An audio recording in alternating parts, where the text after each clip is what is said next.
Okay, so your work for Thursday and Friday is you're going to work with these cards again. You only need the 8 that I originally showed you on the Moon Phases flashcards, so the ones that you were supposed to put the titles on. And you're going to put the notes for the moon phases on the back of each of the cards. So for every card, you need 2 things on the back of that index card or wherever you wrote them. You need to tell me, 1, which part of the moon is lit, so which side and what the shape is, and then where the earth, sun, and moon are in relation to each other. So I'm going to give you the first one. This is new moon.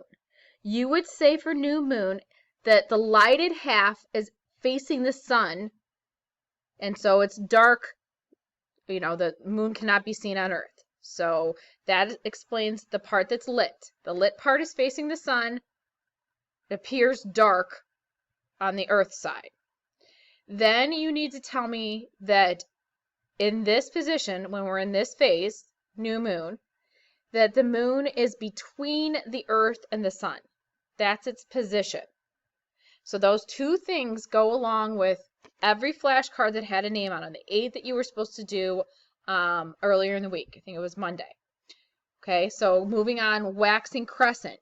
You would say that the moon is lit on the right-hand side in a crescent shape, and that the moon is nearly in line with the Earth and the sun. It's just coming out of alignment with the Earth and the sun.